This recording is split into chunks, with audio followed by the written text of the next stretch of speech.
Hello मेरे प्यारे दोस्त, मेरे प्यारे फ्रेंड। गुड मॉर्निंग, नमस्ते, नमस्कार, आदाब। आज मैं आप लोगों को हथेली में कहाँ कहाँ पर भाग्य रेखाएं होती हैं उसके बारे में बताऊंगा। अभी इसके पहले मैंने जीवन रेखा के बारे में बताया, लेकिन आज मैं जो टॉपिक बताऊंगा वो है भाग्य रेखा। तो भाग्य रेखा कहाँ कहाँ होती हैं? जैसा कि चित्र में देखिए आप, ये है आपकी जीवन रेखा।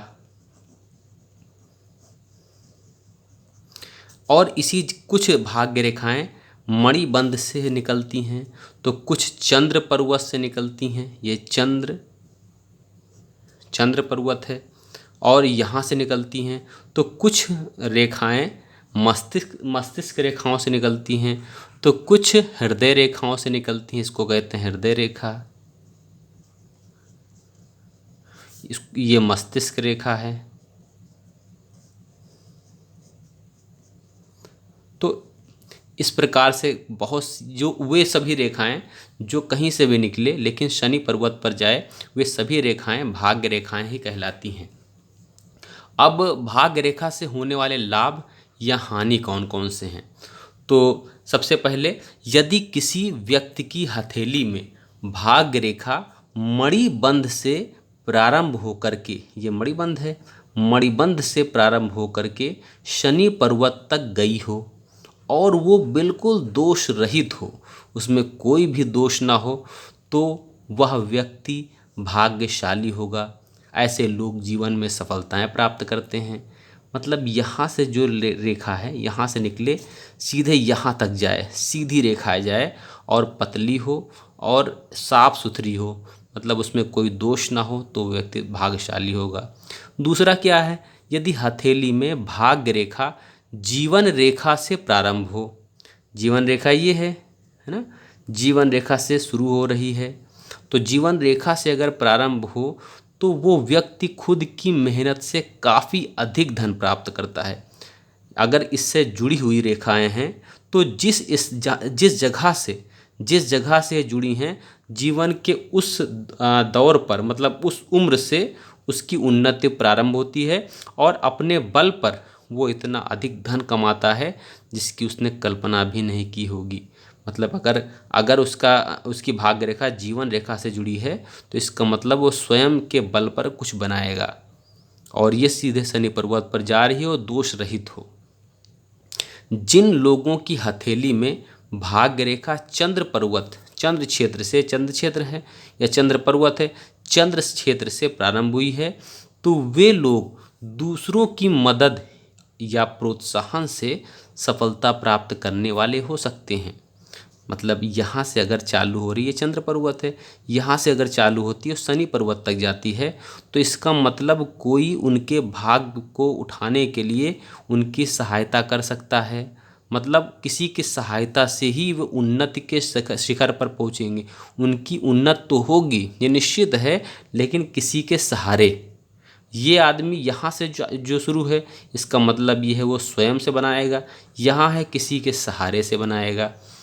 अब तीसरा देखिए, इसके बाद अगर अगर चंद्र पर्वत से निकल करके कोई अन्य रेखा भाग्य रेखा के साथ चले, अगर चंद्र पर्वत से निकल करके कोई रेखा भाग्य रेखा के साथ साथ चले, तो व्यक्ति की शादी जो होती है बहुत ही धनी परिवार में होती है। वह व्यक्ति किसी स्त्री की मदद से सफलताएं प्राप्त करता है। मतलब है कि जैसे ये रेखा यहाँ से जा रही है, उसके बाद चंद्र पर्वत से ही भी एक रेखा ऐसे निकले और इसी के साथ जाकर के साथ साथ जा रही हो या मिल जाए, तो इसका मतलब है उसकी सहायता उसके ससुराल वाले भी कर सकते हैं। मतलब उसकी शादी अत्यंत धनी परिवार में हो सकती है जिससे ससुराल से उसके अत्यधिक मदद मिले। और इसके बाद नेक्स्ट है, यदि भाग्य रेखा हथेली को पार करते हुए मध्यमा उंगली मतलब जो मिडिल फिंगर है यहाँ तक पहुँचे, मतलब यहाँ से निकले और इसके ऊपर चढ़ जाए, ये यहाँ पर इसका पोर होता है, इसके ऊपर चढ़ जाए, तो ये अशुभ योग दिलाता है, दर्शाता है। ऐसा व्यक्ति खुद की गलतियों से हानि उठाता है। मतलब यहाँ इस पोर से ऊपर चढ़ जाए अगर, तो इसका मतलब वह व्यक्ति ये बहुत अशुभ योग होता है। ऐसा व्यक्ति खुद की गलतियों से ही हानि उठाता है। अगला, यदि भाग्य रेखा किसी स्थान पर जीवन रेखा को काट दे, मतलब ये भाग्य रेखा है, किसी स्थान पर जीवन रेखा को अगर काट दे तो उस आयु में व्यक्ति को कोई अपमान या कलंक झेलना पड़ सकता है। मान लीजिए यहाँ से अगर निकल रही है, ऐसे काट करके निकल रही है, तो इसका मतलब है इस दौरान उसको कोई अपमान या कलंक झेलना पड़ सकता है। अगला, भाग्य रेखा हथेली के प्रारंभ से जितनी अधिक दूरी से शुरू होता है, व्यक्ति का भाग्योदय उतना ही विलंब होता है।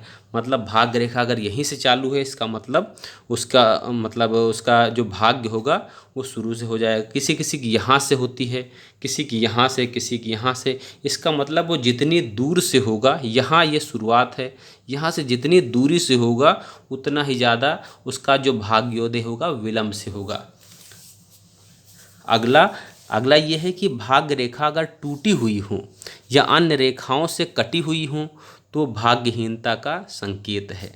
अगर भाग्य रेखा ऐसे जा रही है और टूटी हुई जा रही है, ऐसे जा रही है, टूटी हुई जा रही है, तो अगर टूटी हुई भाग्य रेखा है तो और या अन्य रेखाओं से कोई कटी हुई है, या ऐसे इसको कटी हुई है, कोई रेखाएं हैं इसको काट रही हैं ऐसे करके, तो इसका मतलब है कि वो भाग्यहीनता का संकेत है। मतलब इस दौरान इसके भाग्य में हानि ही होगी। अगला, भाग्य रेखा हृदय रेखा पर अगर रुक जा रही है, यहाँ से भाग्य रेखा चल रही है और हृदय रेखा पर ही जाकर के रुक जाए, तो व्यक्ति जो होता है वो प्रेम संबंध के कारण असफलताएं प्राप्त करता है। लेकिन यह रेखा हृदय रेखा के साथ गुरु पर्वत तक जा पहुँचे तो वह व्यक्ति प्रेम संबंध से ही सफलताएं प्राप्त करता है। अगर यहाँ से शुरू हो और इसके साथ साथ ये गुरु पर्वत तक पहुँच जाए तो इसका मतलब क्या होता है कि उस प्रेम संबंध में उसे सफलताएं मिलती हैं। हथेली में किसी किसी डबल भाग्य रेखाएं होती हैं।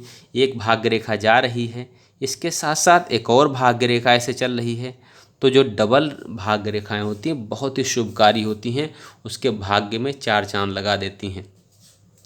और यदि भाग्य रेखा मस्तिष्क रेखा पर ही रुक जाए, यहाँ से चले और मस्तिष्क रेखा पर ऐसे आके रुक जाए, तो इसका मतलब है व्यक्ति खुद की गलती से ही असफलता प्राप्त करता है। मतलब वो अपनी गलतियों से बहुत सी असफलताएं प्राप्त करता है अगर कोई भाग्य रेखा मस्तिष्क रेखा पर ही रुक जा रही है तो।